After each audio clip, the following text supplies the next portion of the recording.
Kia ora, talofa, namaste, haere and welcome to this podcast from the Niche Cage. We're calling it the Niche Cast. We are here to chat about Aotearoa sport and all sorts of Aotearoa sporting matters after definitely a weird weekend of Aotearoa sport. Lots of shenanigans, semantics, and niggly, prickly, weird stuff happening across the board, but also a bit of cup glory that we will dive into as well. We're from the Niche Case, the niche-case.com, where you can read about much of the sport that we are talking. So if you want the deeper dive, if you want the big yarns, go to our website, the niche-case.com. There's a Black Caps World Cup squad reaction piece live. There is the Chatham Cup thing. Did you just say you did that? Yeah, that'll be up by the time the podcast is up. There's also a review of the Sheppard Cup. This week there'll be a big Warriors versus Knights preview. Got the regular Flying Kiwis, regular Kiwi-NRL, NRLW. Lots of Aotearoa sport to read about on our website, the niche-case.com. And also shout out to the Monday, Friday email newsletter via Substack. We send that out. It's got all sorts of paragraphs written about Aotearoa sport. We write things just for the newsletter. There's also links to our latest pieces on the website, and all the podcast information is part of that as well. You can sign up via Substack, thenichecase.substack.com, and there is an option for a paid Substack subscription as well. That is a great way to support the Niche Case straight up the guts. Or you can go via Patreon, patreon.com/elnichecase, elnichecase. Join the Patreon whānau, upgrade to a paid Substack subscription, and you can then access our subscriber podcast, which today was a deep dive into Black Caps cricket. We went deep into the World Cup squad that was selected on Monday, and we'll probably leave that in the subscriber podcast. So we won't chat too much Black Caps cricket on today's Niche Cast episode. There is a lot of different bits and bobs, wrinkles, pockets, and stories to be told about the Black Caps World Cup squad that is available on the subscriber podcast as a bonus for those who basically donate to the Niche Case. And we appreciate their support a lot. And that is an easy way to support the Niche Case if you do choose so. Otherwise, lots of free ways to do so as well. Jump on the website, subscribe on YouTube, hit us up on X, Twitter. You can watch the clips on Instagram as well. Whatever you want, it's there for you, and we appreciate your support and your presence. Need a bit of mindfulness to start us off. What do you got, old mate? I have a real doozy today.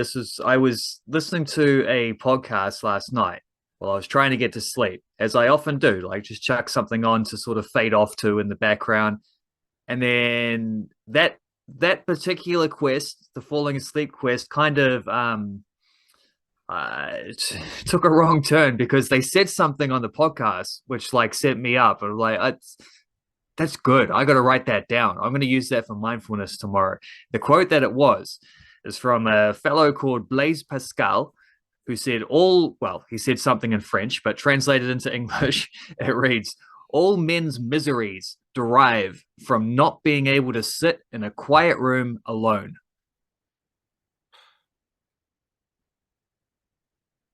All of them, every single misery comes from that. It does make you realize, like, a little bit of meditation. If everyone just did a little bit of meditation, like just 5 minutes a day, I think the world would be a better place. And that's a great place to start on your own mindfulness journey, on your own trying to just be a better human. Like, you don't need to go crazy. Like, you don't need to sit in a dark room alone by yourself for a whole day or an hour, No. 2 hours, 6 hours. You can literally just sit there for 5 minutes and try and focus on your breath. That's all you need to do, and you will see some differences. You'll feel more mindful, more grateful, and it will ease a lot of the pains and anxieties that can sweep you over.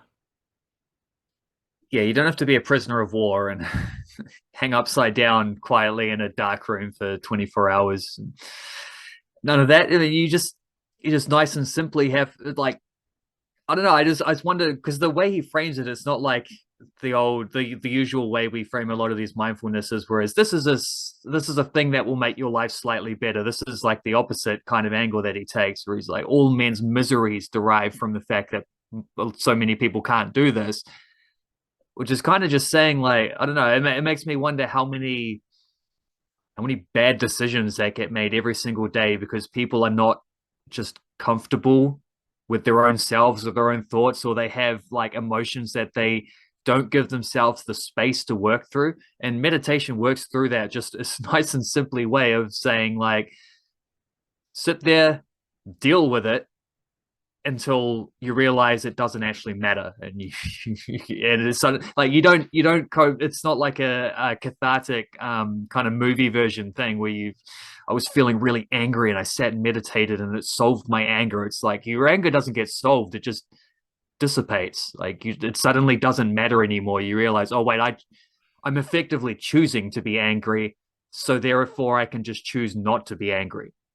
And it's as simple as that. And the amount of bad decisions that must get made every day because people are uncomfortable with themselves or don't give themselves space to do that. That's why that kept me up at night for a bit last night, realizing that, you know.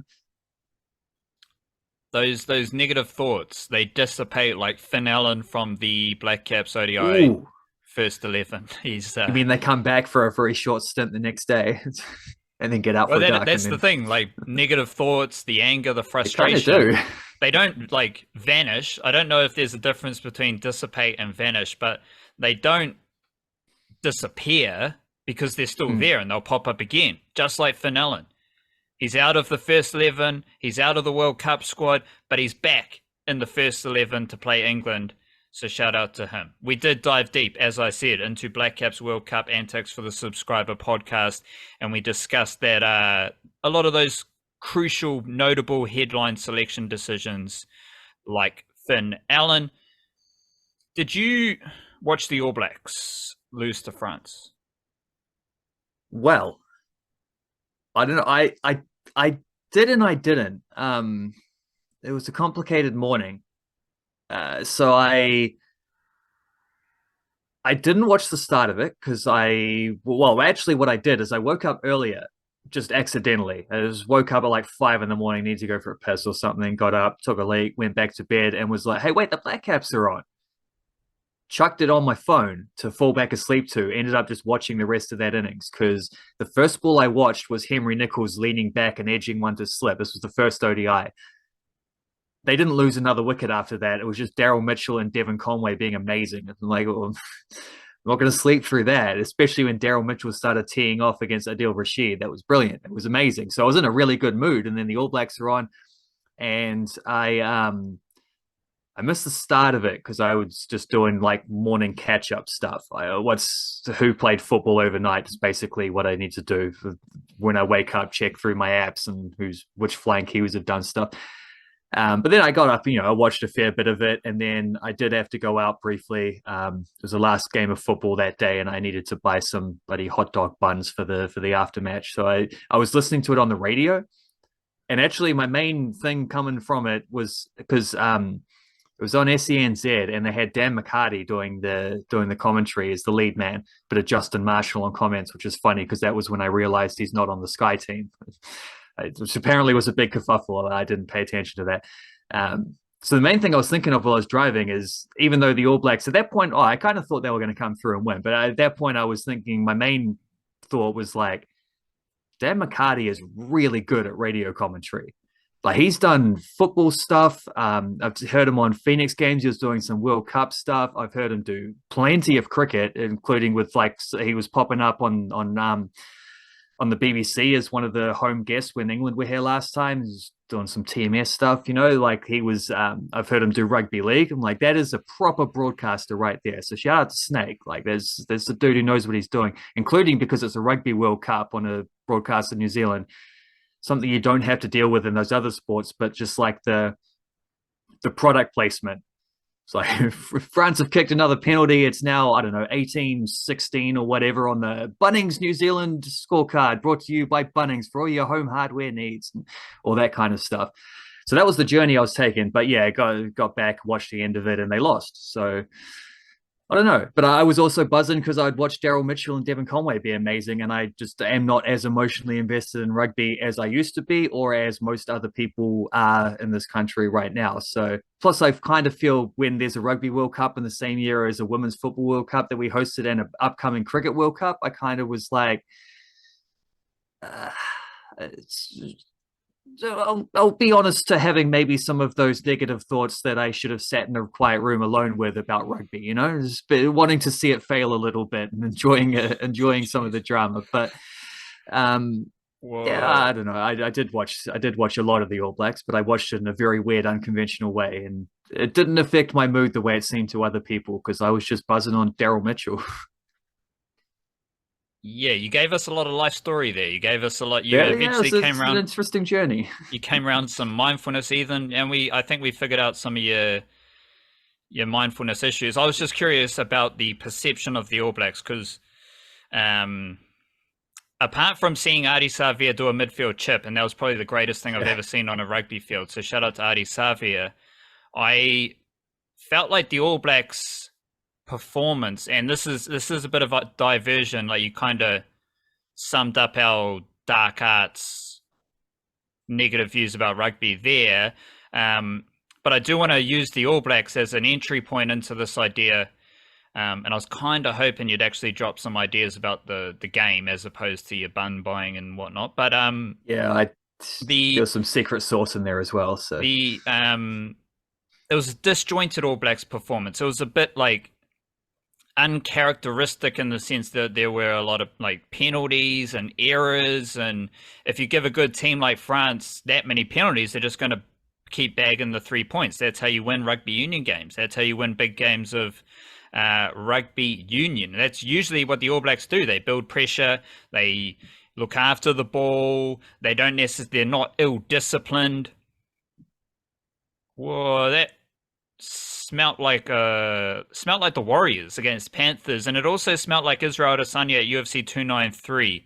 And it was a very strange weekend in that sense, where all three teams, not necessarily Team City Kickboxing, but Israel Adesanya himself and his team in that moment. But City Kickboxing did have a few wins that I'll touch on later on, but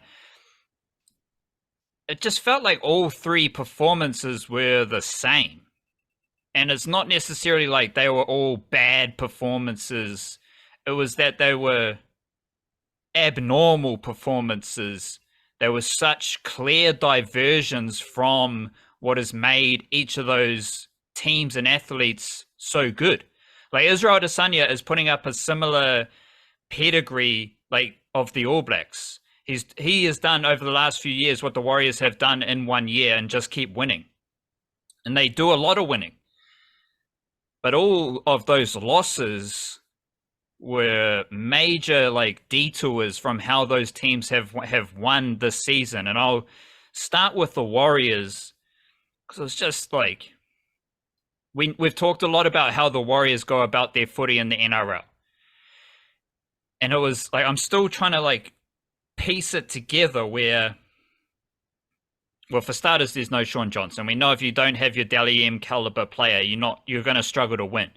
And I think that is a major kind of takeaway from that game, is that it's okay because Shaun Johnson wasn't playing. He is a Dally M.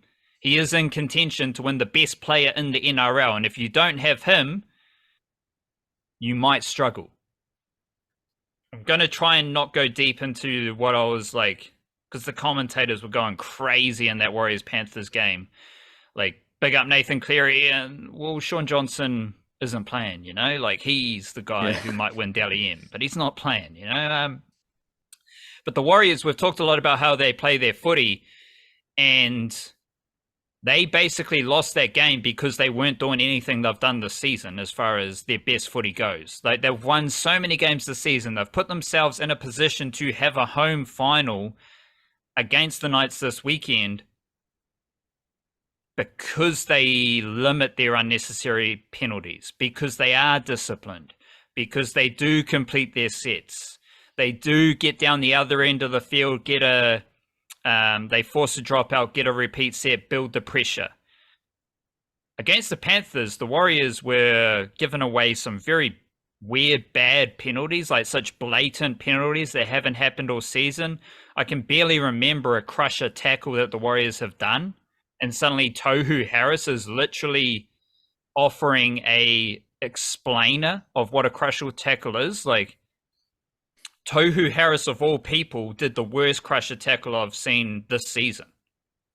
And I haven't really seen too much about any suspension or anything, so I don't know what's happening there. But that goes to say, if Tohu Harris is committing those penalties, you know something's off.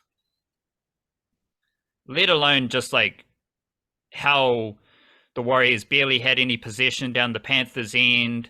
You're trying to compete with the Panthers without Shaun Johnson, so suddenly it's Te Maire Martin and Dylan Walker doing all the kicks, because Shaun Johnson's he's got the most kick meters in the NRL prior to that game. And it was like Shaun Johnson said at a halftime, a lot of Shaun Johnson here for a bloke who didn't play, but they interviewed him at halftime, and he was saying, like, we're just not doing anything to do with our game plan. And then that's what Andrew Webster was saying as well. And it's like they didn't even give themselves a crack at upsetting the Panthers. They didn't even like put themselves in the mix, but they were still competing physically. They still like smashed a few Panthers. They were going toe to toe as far as like niggle and aggression and physicality, and that was impressive. So that was a good sign. But it's like I've got this weird kind of idea where the Warriors weren't doing what they usually do. And I think, you know, when you're down 20 points to 0 against the Panthers in Penrith, it's game over. It's especially game over where the Warriors are 17th for offloads. So they score their try off a Mitchell Barnett offload, but they aren't going to go razzle-dazzle offloads and get themselves back into the game because they are the least offloading team in the NRL. So that was never going to happen. And when I think back to how they've made comeback wins but in the past this season, it's building pressure, completing sets, controlling the game.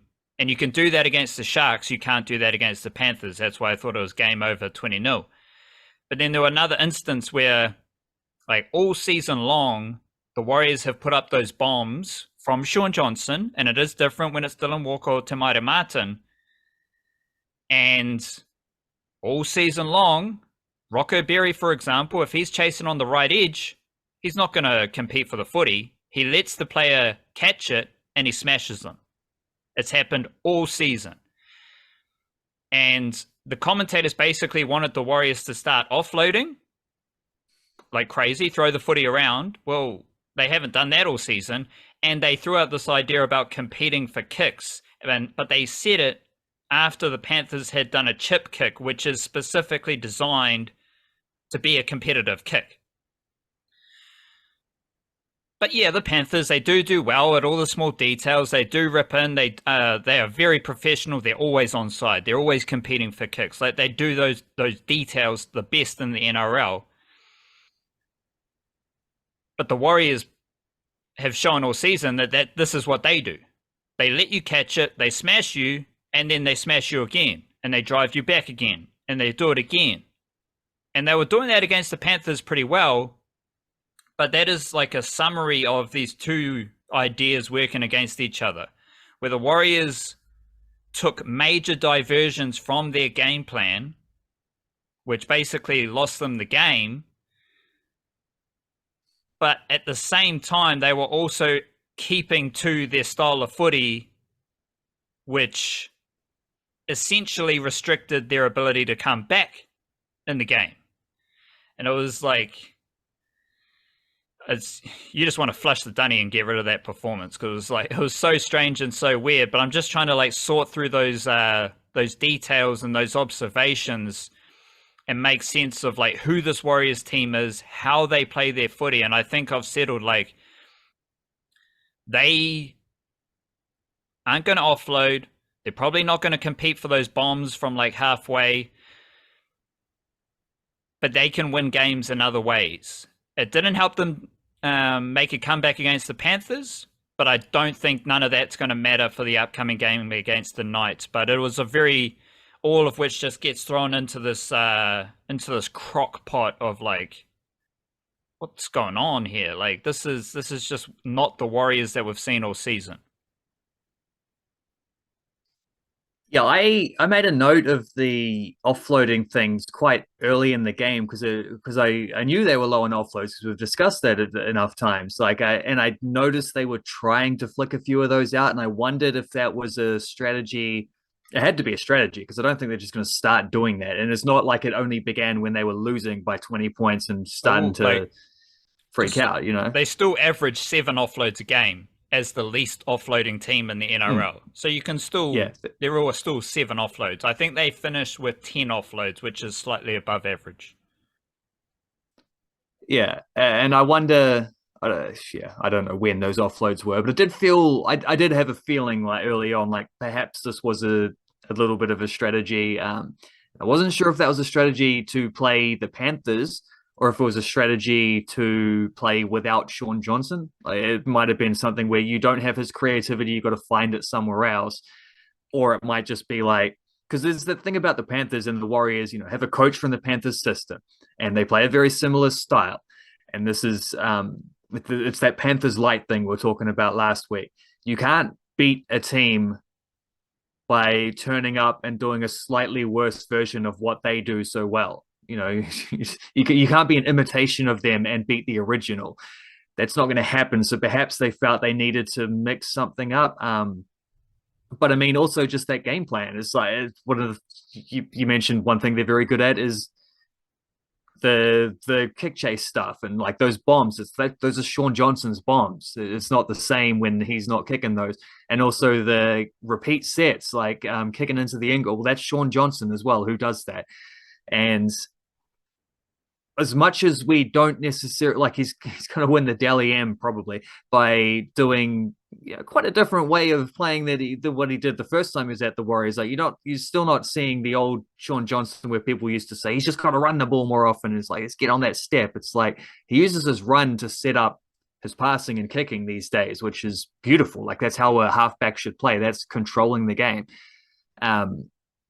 It's just, you take that out of the team, it is going to make a significant difference. That's exactly your point about he might have been the best player in the league this season. If you don't have the best player, you cannot expect to be as good. But I'm curious how much you think the balance of that performance was down to the Warriors being subpar for whatever reason, their own performance, their game plan, the lack of Shaun Johnson, and how much was sort of like forced upon them by the Panthers being extremely good. Because I definitely felt, particularly in the first half, I think second half, once you're losing in a finals game, everything goes out the window. You just got to try to figure something out. But particularly in the first half, when the Panthers were asserting themselves and building up that lead, it just felt like they were so good. And I don't know if it mattered what the Warriors could do because they couldn't match that. So I'm curious from your more educated eye, how much you felt that balance between the Panthers good and Warriors bad, like where that lies. That's a great segue idea because I think it was the Warriors' diversion from the game plan that lost them the game and got them to that 20-0 point. It's like whatever happens after that doesn't matter because you've already lost the game. The Panthers aren't going to give up a lead. And the Warriors got in that position because of errors, because of penalties. And I don't think that was anything to do with what the Panthers were doing. Like Marcelo Montoya just drops the ball coming out of his own end. And when those type of little errors stack up on top of each other, then you're out of the grind. Then the Panthers are starting their set of 6 in your territory, and it's game over. Like, I still think the Warriors could have been competitive if they do get into set-for-set grind, and they are able to target areas they want to target, isolate the defenders they want to isolate, and work their opponent over. Even if it is the Panthers, like, the best way for the Warriors to defeat the Panthers is to have a crack at playing Panthers light. The Warriors aren't going to defeat the Panthers by trying something completely new. Like the Broncos Warriors, light. yeah, they have to keep trying to do what they've been doing all season. I think they are good enough on their day, like a Sean Strickland, to upset the favored opponent.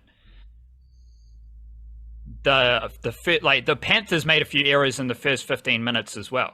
They were there for the taking. If the Warriors could just like roll through their style of footy, and again, if Sean Johnson's playing and the Panthers start those first few sets of 6 on their own 10-meter line, it might be a different game.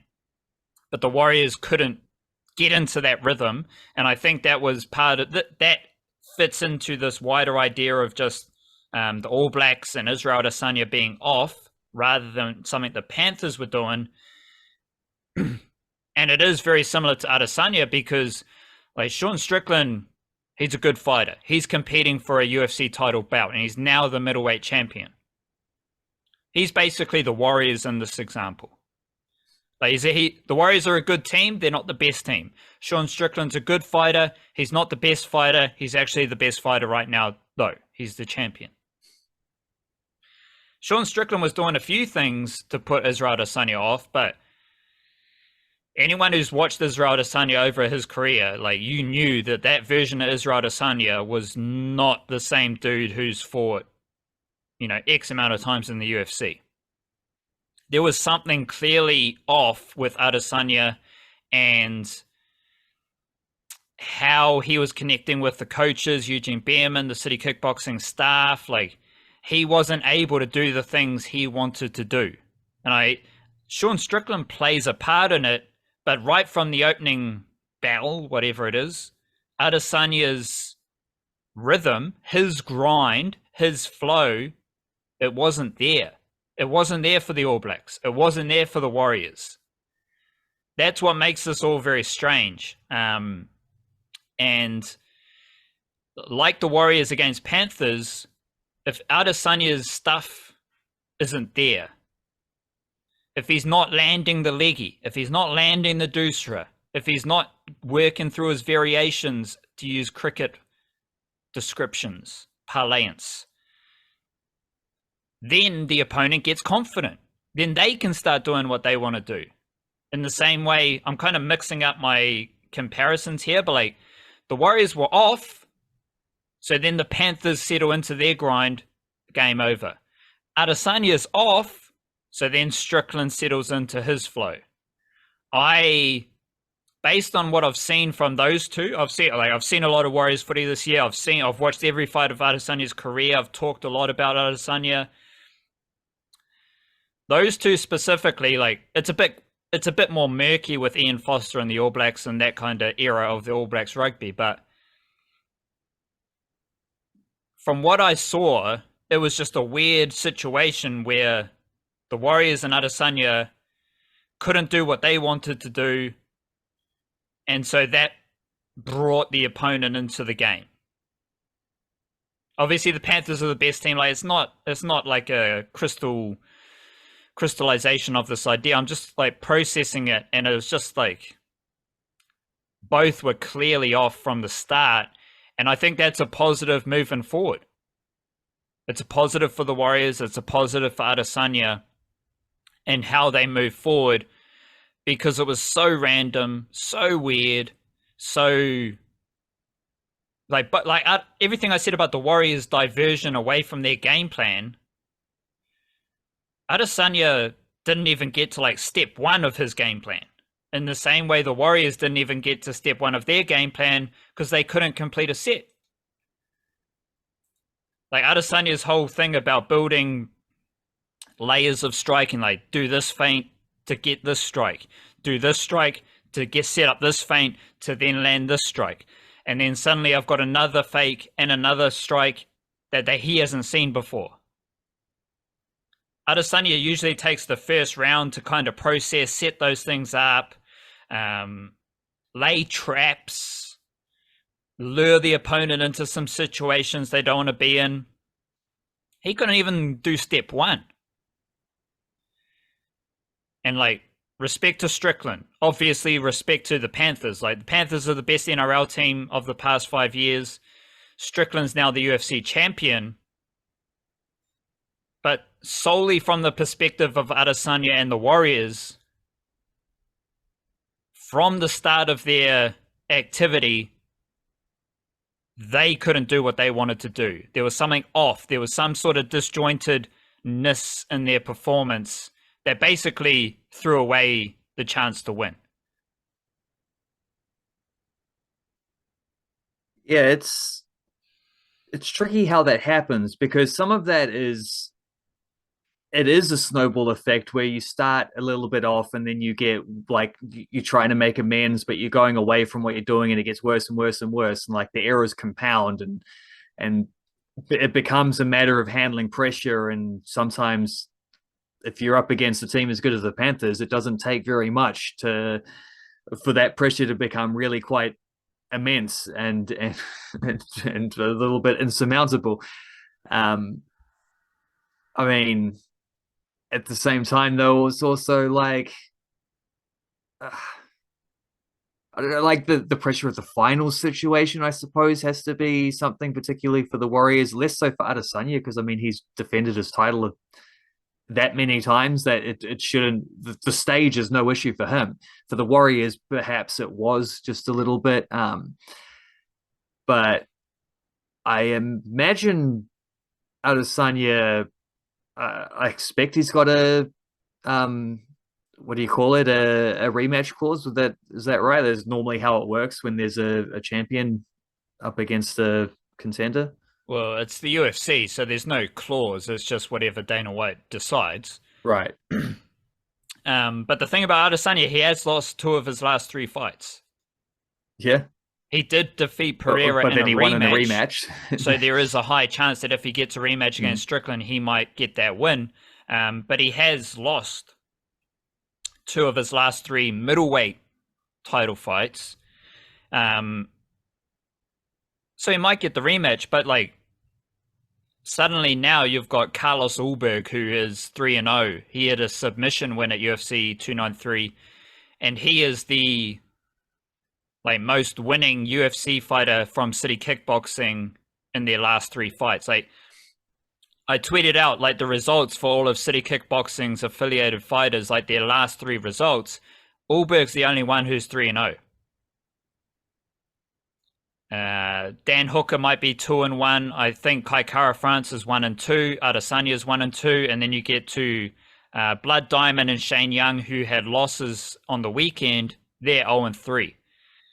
Shout out to Giuseppe, who's the Frenchman at City Kickboxing. He had a win in his UFC debut, and Justin Taffa, who I think is based in Brisbane right now, but he's Samoan from Avondale. He had a fantastic finish himself. And also Tyson Pedro, Australian Samoan. He's now training with City Kickboxing. He had a victory at UFC as well. So I think it was 3-3 for City Kickboxing fighters. 3 wins, 3 losses. And that's similar to the Warriors as well. Warriors in New South Wales Cup, massive victory over the Raiders.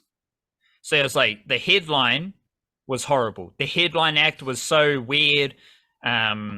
It just felt like it was some sort of demon being exorcised, or some voodoo was happening there with Adesanya and the Warriors especially. But you dive into the Warriors, like you dive into City Kickboxing and the Justin Taffa. Those reserve grade Warriors are really good. Like Ali Leotawa, if you haven't seen his highlights from the win over the Raiders, check them out, because he is destructive. Like anyone who has seen his older sister, Angelina Leotawa, I think she played Black Ferns when she was like 15 or something. She also played NRLW. She's extremely powerful, and you know those genetics are there with Ali Leotawa. Like, who cares about Ali Lauatiti? Like, he's the uncle, that's cool. But Ali Leotawa's sister is one of the most powerful cross-code players I've seen. Like, when she was playing NRLW, she was destructive as well. Leotawa was playing center. He ripped through the Raiders. Kaylani going, Paul Roach going back to New South Wales Cup. They were fantastic. Again, I'll say it. Zion Mai'uu, the moment he plays NRL, he's a fan favorite. He's a cult hero. He's aggressive. He's robust. Tanistel Smith, SG ball forward, he was great. Jacob Laban, SG ball forward, he was great. That reserve grade team for the Warriors is very good, and that was a bright spot for them, to the point where you're kind of wondering if there's space for Ali Leotawa in the top 17 for the Warriors NRL squad. I don't know if you can fit him in, but considering what he's done, like, we've talked a lot about it this season, but prior to his NRL debut, he scored 2 tries, and he was apparently playing in the halves. Then he plays his NRL debut in Canberra at centre, and he's gone. He's out injured, comes back, and he just rips through the Raiders. Like, he was carrying other men 10 meters. And he's big, but he's not that big. You know, he's bulky, but he's not that bulky. He's a freak. He's a phenom. So he was fantastic. And there is that shared, like, it's just this weird weekend where you had the same vibe across the All Blacks, Adesanya, and the Warriors. Shenanigans, dark arts, voodoo happening at the top level. I don't know how the rest of the All Black stuff fits in, but City Kickboxing, you know, Carlos Ulberg had win. The debutant had a win. Tyson Pedro had a win. Good stuff happening for City Kickboxing in Australia there. Warriors had a loss to Panthers, but it still feels like they're one of the best New South Wales Cup teams as well. So there's like a layered, nuanced look at both teams. And even from the like upper echelon perspective there, like the All Blacks are going to win the rest of their pool games. Like that's what they are going to do. Whether what they do in the knockouts, it might be a different story, but they're going to win the next. They're going to win their next couple games, and that's going to at least get some kind of resurgence going. Adesanya may or may not get a rematch, but we saw an extremely improved version in his previous rematch. Like the difference from one fight to the next was massive. So you can at least hope he's got a real smart trainer and corner with him, and he himself is an extremely intelligent fighter. Like you can hope for something like that, some kind of resurgence if he gets a second opportunity against Strickland. And the Warriors, they probably don't want a rematch with the Panthers. If they get a rematch with the Panthers, my understanding is that it would have to be in the grand final. So maybe they do want it because at least then they'll get to a grand final. But it's in terms of winning that game, that's a tough one. But we know Sean Johnson can come back and will probably play next week on, even if he's a little bit hobbled. If he's at 80%, I expect he'll probably give it a go because it's a finals thing. He's been their best player all season and probably deserves that chance. More importantly, they get a second chance, full stop. And the second chance is against a Knights team who is in super form, but almost got topped by the Raiders. You know, there's a close game at the very end there. They had some wobbles. Kalen Pong has been insane lately, but Sean Johnson to come back, and most importantly, a sellout Mount Smart crowd. That's what the Warriors are banking on, and I do expect that there is a resurgence coming from them as well. So you could get that on all three parts, along with the dark art shenanigan voodoo stuff. Might also get the opposite coming back around. There were other NRL games as well. Obviously, the Warriors are going to play the Knights, and we'll preview all next weekend's action on our Thursday podcast. But the Knights have Leo Thompson from Napier and Greg Mazu, Mangere East Jr. Leo Thompson, he's just so good in the middle. The ease at which he's just settled into a constant 40-minute role as a middle forward in the NRL is really impressive. And of course, Greg Mazu, one of the most powerful wingers in the NRL, he's always excellent, running the footy, finishing off. Just one quirky note about them. Leo Thompson joined the Knights prior to last season as a summer signing. Greg Mazu joined the Knights prior to this season, maybe after the season had started. It was close, but as a summer signing. Greg Mazu moved to Australia with his family. Leo Thompson was recruited by the Raiders from rugby union, and then he moved to the Knights. So they've been really strong additions for the Knights to their squad. At the same time, when every other Kiwi-NRL junior who came through the Knights system is now within our other teams as well, like Stafford Toa. He's with the Tigers. And someone like Chris Viola, he's a Waitemata junior. He just made a mid-season shift to the Sharks. Jerome Omasia was with the Knights. Now he's with the Eels. There's a couple more of those lads. So it's the Kiwi-NRL recruitment vibe of the Knights is a bit strange, but they've got two dudes chiming in at the NRL level right now. The Broncos had a win over the Storm. Jordan Ricky was emphatic in his energy and his mana. He's not putting up big stats, but he's always there. He's like effort areas, covering inside channels, kick chase. There was a play. It was off like an Adam Reynolds dropout, and Jordan Ricky is leading the drop kick, like from outside the 40 meters. So it was like from halfway, trying to go for a 2-pointer. Jordan Ricky leads the kick chase and makes the tackle. That's what he does. And I think he's putting himself in a Kiwis top 17 equation. Also really impressed with Jesse Arthurs. I can see him making a Kiwis squad at some point. Watch out for that one. But my favorite Kiwi-NRL thing, I shout out Fisher Harris, Moses Leota, Scott Sorensen. They're always great for the Panthers. They were great against the Warriors. James Fisher Harris is like crazy. The Roosters, though,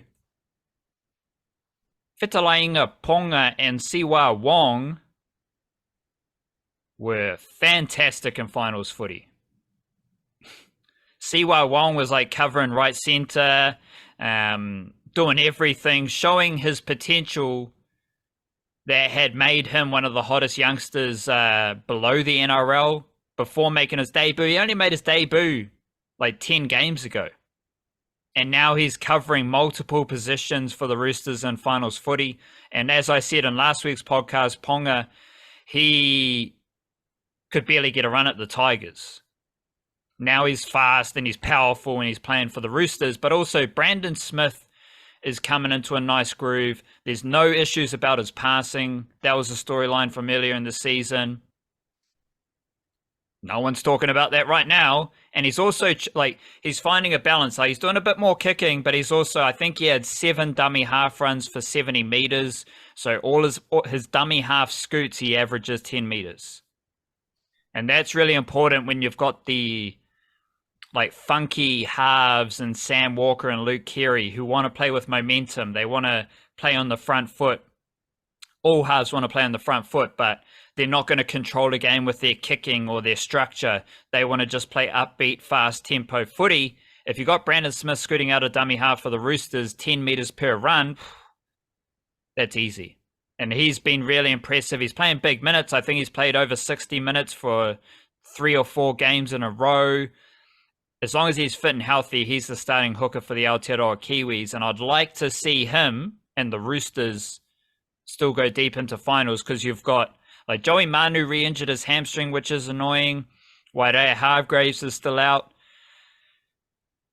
But you've got Wong rising up. You've got Ponga rising up. And you've got Smith doubling down as their best leading dummy half as well. So really impressive stuff from the Kiwi-NRL crew over the weekend of NRL finals.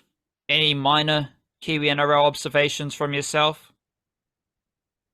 Well, the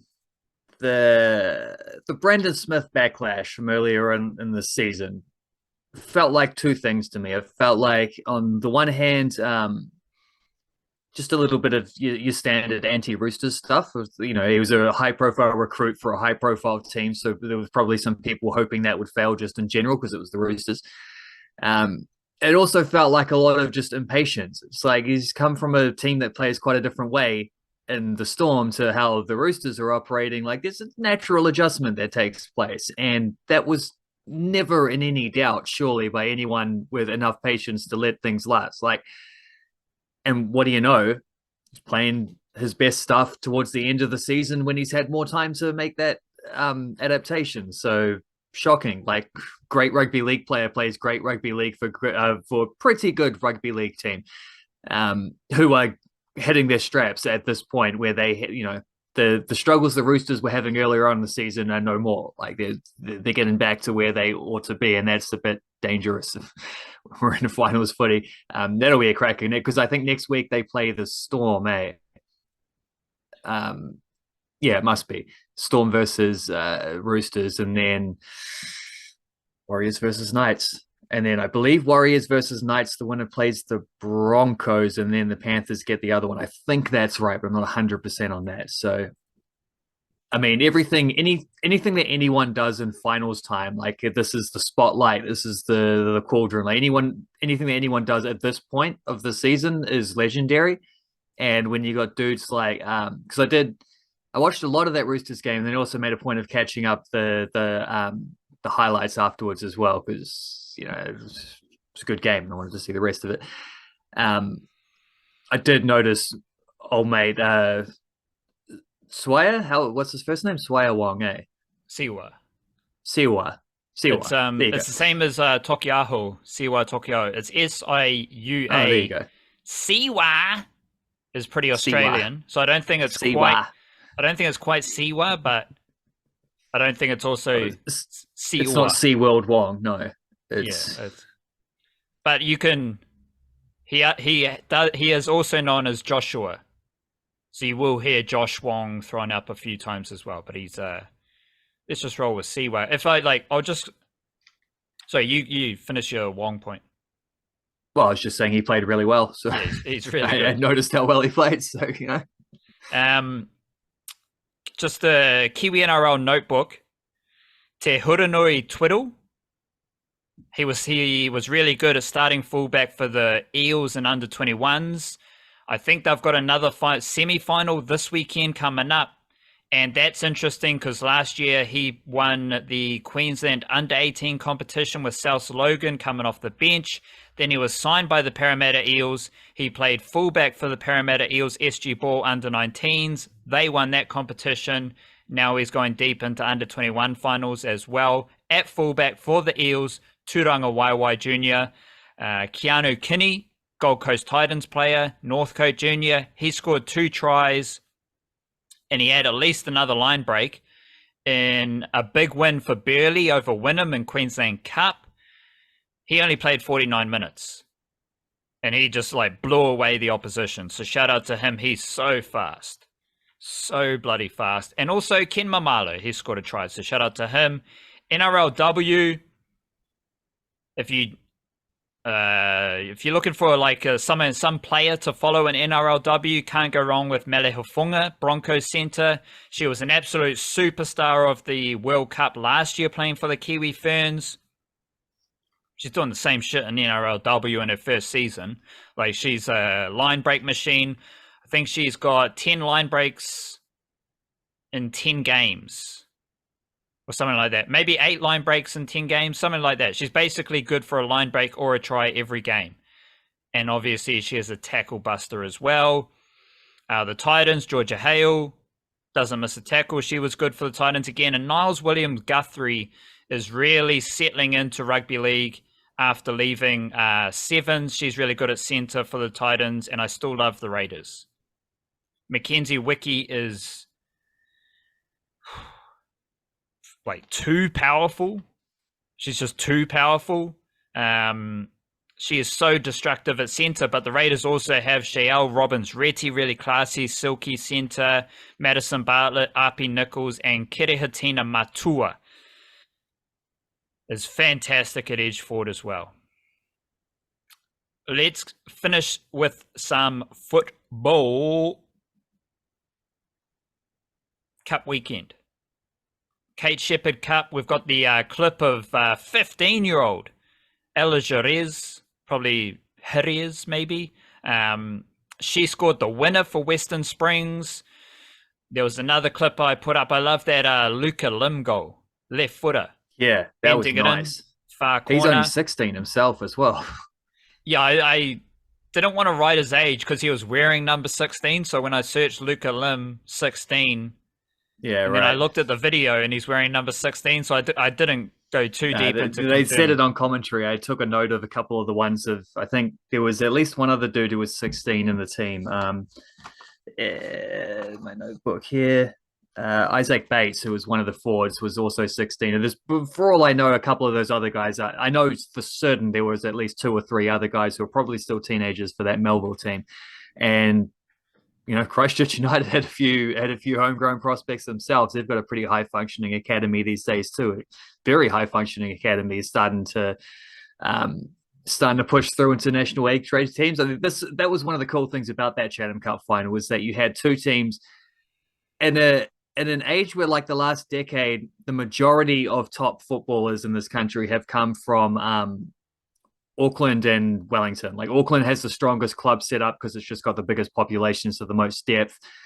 A little easier for cream to rise to the top there, and get a bit more battle hardened in a tougher competition. And then Wellington has the 2 best private academies, so the Wellington Phoenix and the Ole Academy.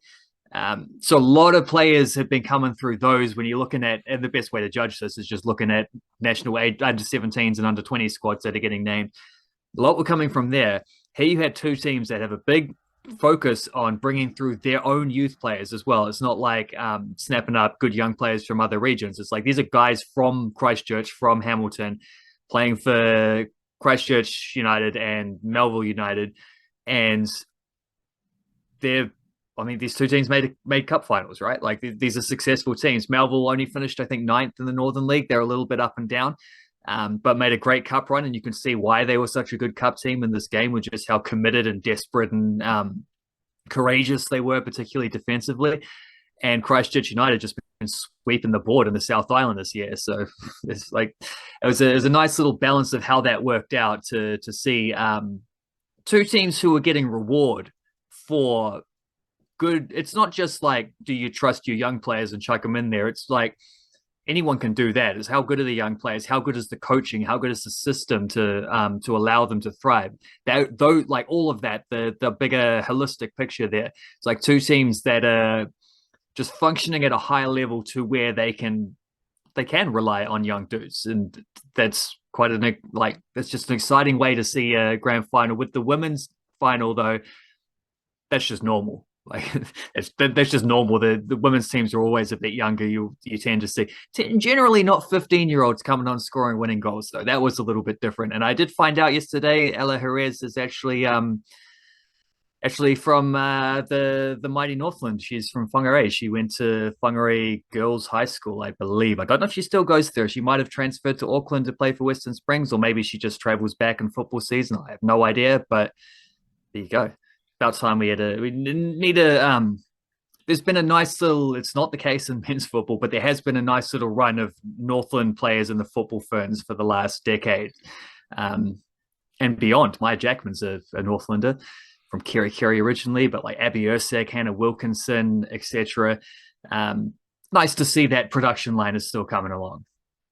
Is there any like kind of grand takeaway from the cup finals combined, or something that you're taking from the cup finals into National League football, which is about to start, where I imagine a lot of the players who are playing in the Kate Sheppard Cup, Chatham Cup final, they're going to be action in the National League. And just some of the names we've mentioned so far, it'll be great to see, to check in with them, let alone anyone else that really caught your attention as well. Yeah, it's just probably 100 things I could list off on that. I mean, 3 of those 4 teams will be in the National League. So the 2 women's teams both are. Western Springs qualified through Auckland, and Wellington United sort of. It's a bit weird because they've changed the formation, as they always do every year, particularly because they're trying to bring the women's competition into alignment with the men's one by having it club-based, but they sort of got to do that over a period of time so that it can just be, I don't know, they don't want to go all in and then have it just be Auckland teams winning 15-0 every week. There's no point in that. Which I don't necessarily think would happen. I mean, Western Springs were favourites for this, for the Kate Sheppard Cup final over Wellington United, and deserved winners on their performance. But one of the reasons I thought that would be quite a close game is that Wellington United have a really good defense. Didn't necessarily know if they could break down. I don't even necessarily think it was I don't think it was like a lack of depth or fizzle or anything. Like, creativity in attack necessarily that stopped them. I think it was the midfield where they kind of got overrun. So it's like they just couldn't get the ball to their attackers often enough because like Pippi Oliver Bell and Natalie Olsen and Danny Olsen, Olsen spelled differently each time, which is a weird one. They had two Natalies in their team, they had two Gemmas in their team, and they had two Olsens, but the Olsens were both spelled differently. They weren't the Olsen twins. They weren't the Olsen twins. I can't believe I didn't use that reference in the write up. I guess because one is OLSON and one's OHLSSON. There you go. But yeah, one was on one wing, one was on the other wing. Like, there's a good talented attackers. They could have, like, they were capable of scoring goals. I think they just didn't quite get into the right positions. They didn't spend enough time in attack. Springs pretty much camped out, particularly in the first half, camped out in their attacking half. But Wellington United is so good defensively, they're able to hang in there. And I think that's an interesting point about the depth that goes around. Like this, they could hang. There's no dramas there. Like Hope Gilchrist and Zoe Barrett, that's as good a centre back combination as you're going to find. But yeah, they've expanded it to bring in a Wellington Phoenix reserves team. They've also given an extra team to Capital Football, and Capital Football have sort of said, like, we'll run it in conjunction with you, but we're going to give it to the clubs. So the top two clubs from the Women's Central League effectively get to run. I don't know if they get to sign other players. Like, if they do, then I think there's going to be an arms race for Petone players, who are sort of the third of the three best clubs in that range. But Waterside Karori are the champions. Wellington United were runners up. They drew in the final game. Wellington United needs to win in the last game of the season. Karori just needed to draw or win. They drew, so they won the title. Both those teams will get to play National League. I'm not sure if it'll be under their own banner or if it'll be as like Capital 1, Capital 2. I would know if there'd been any kind of promotion whatsoever about the National League, but we haven't had anything like that yet. It's less than 2 weeks and there's no draw, there's no announcements, no promotion, none of the stuff, other than the stuff we're doing ourselves. So yeah, those two teams will be in the National League, and I expect they'll look very similar. And Christchurch United are in the National League. Melville didn't qualify, so that was the end of their season. It's not impossible that a couple of the younger dudes might get picked up on loan by other Auckland teams or something. It's not impossible. I don't necessarily expect that, though. But yeah, you will see 75% of those players back in the coming weeks playing National League footy, which is always a nice thing to build off of, because I mean, Western Springs also did not win their domestic league. That was Auckland United who won the Auckland Northern Waikato kind of NRFL Premier Division. Auckland United won it, and then Eastern Suburbs came second. And then Western Springs were third, and Ellerslie were fourth. So it's nice to see Ellerslie up in the top again, because they got a couple of players that are sort of wondered whatever happens to them. In particular, Brittany Cunningham-Lee, who was one of the forwards at the Under-17 World Cup a few years ago when they got the bronze medal. And she's played a bit of National League back when it used to be a franchise thing. I'd sort of wondered, like, what's she up to these days, and then realized she's just been top scorer for Ellerslie for like 4 years in a row, and now that's finally going to get her back in the National League, so that's cool.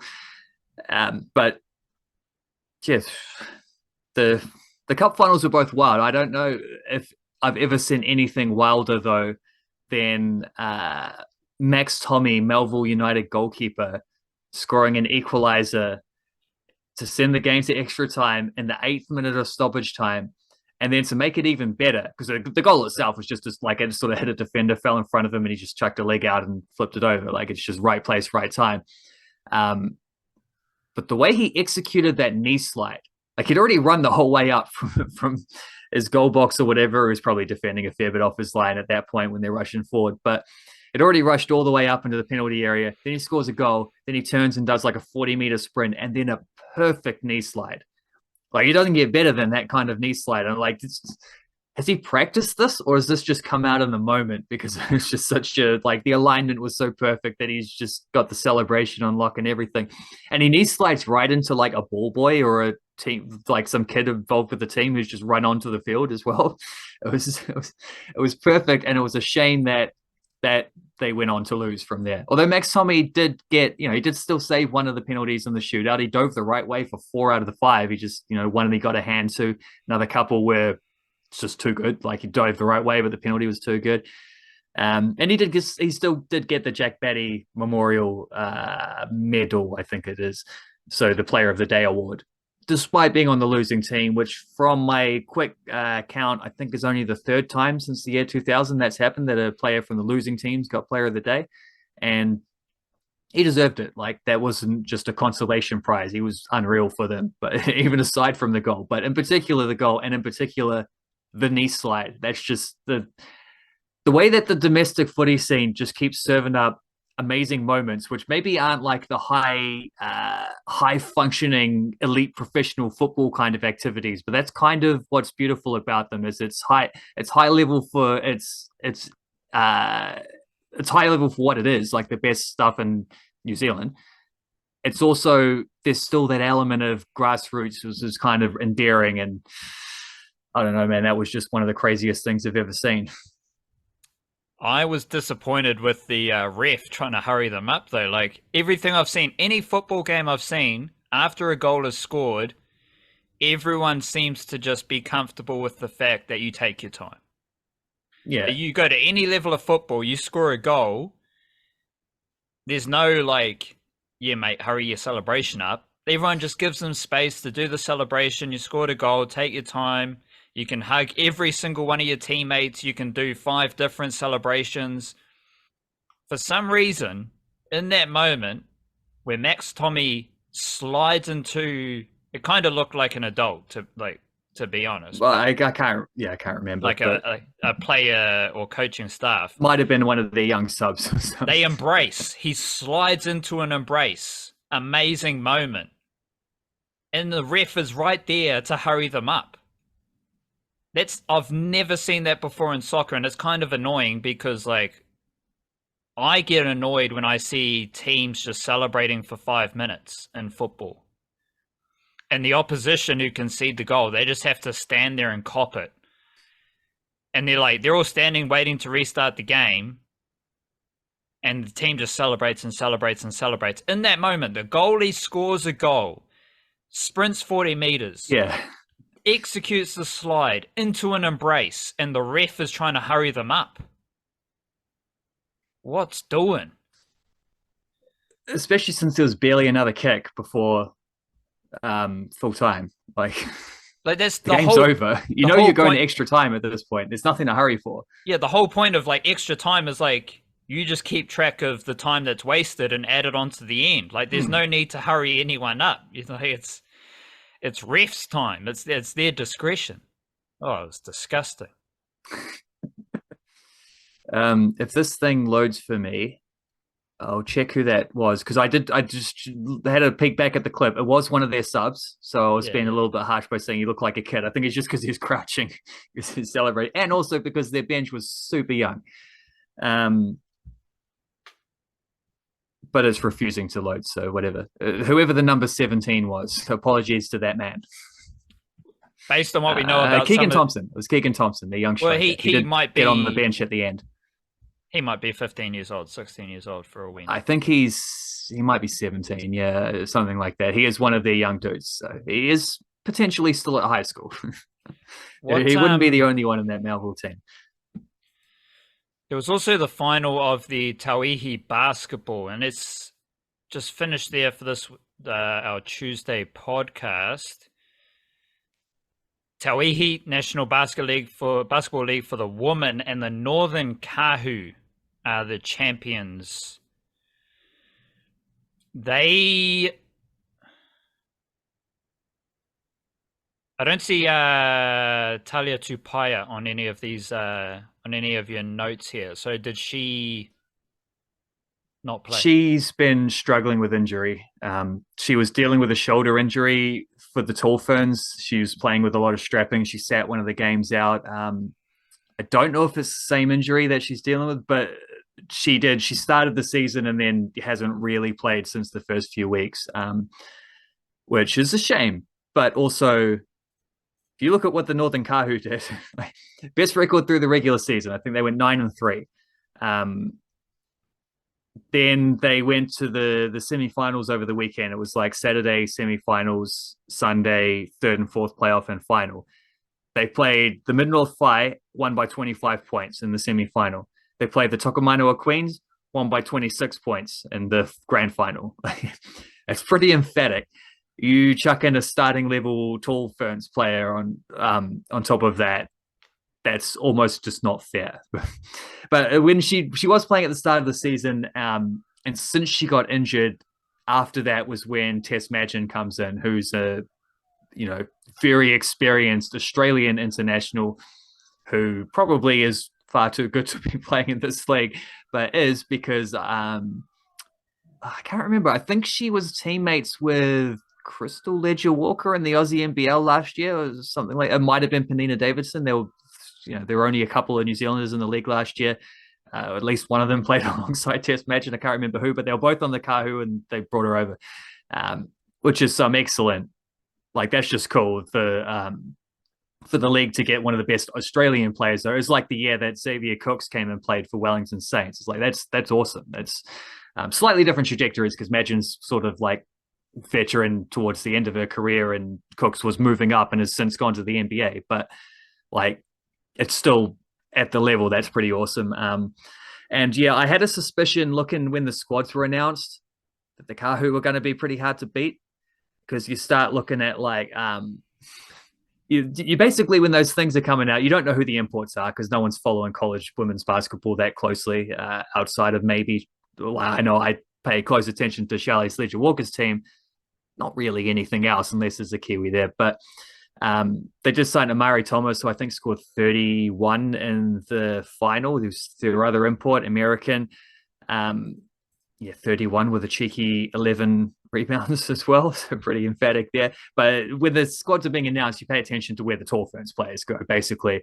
And when like Crystal Ledger Walker signs with the Kahu, Penina Davidson signs with the Kahu, Tara Reid signs with the Kahu. Like, it even got players like Ratoya Tamio was with the